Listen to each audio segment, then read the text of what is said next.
Ma question s'adresse à Monsieur le ministre de l'Éducation nationale et j'y associe mon collègue Bruno Fuchs. Elle s'appelait Dina, elle avait 14 ans et assumait son orientation sexuelle. Victime de harcèlement scolaire, incessant pendant 2 ans, elle a commis l'irréparable. Cette tragédie nous crève le cœur et nous exprimons nos condoléances à ses proches.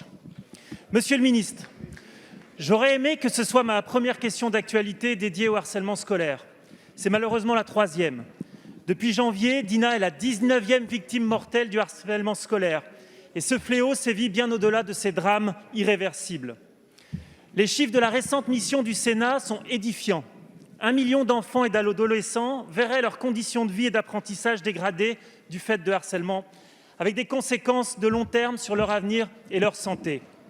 Vous menez une politique volontariste face à ces violences.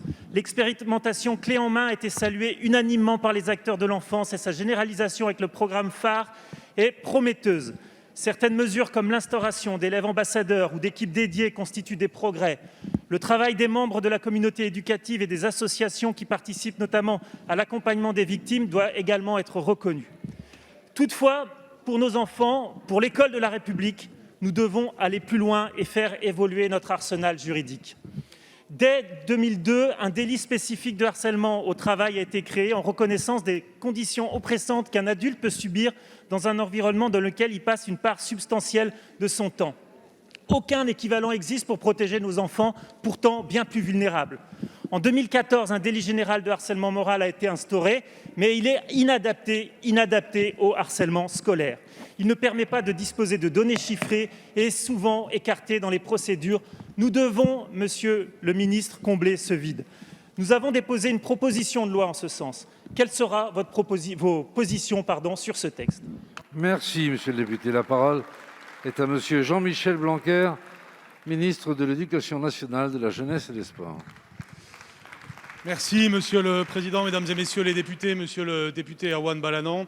Je veux à mon tour évidemment exprimer l'émotion qui a été la mienne et de, je pense, tous les Français vis-à-vis de ce drame et de tous ceux qui ressemblent à ces drames, parce que le suicide adolescent, de façon générale, qu'il ait le harcèlement comme cause ou d'autres causes, est évidemment un drame devant lequel on doit s'incliner.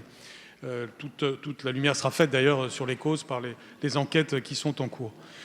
Je veux aussi vous remercier du travail que vous faites sur ce sujet et du rapport que vous avez déjà rendu qui nous inspire déjà pour les politiques publiques que vous avez rappelées.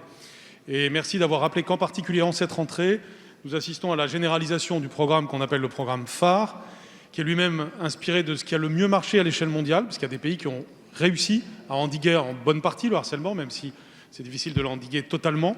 Et ces pratiques-là, c'est les élèves ambassadeurs, c'est les professeurs formés en formation initiale comme en formation continue. Et c'est toute une sensibilisation générale. Votre question, c'est aussi l'occasion de sensibiliser tout le pays sur ce sujet.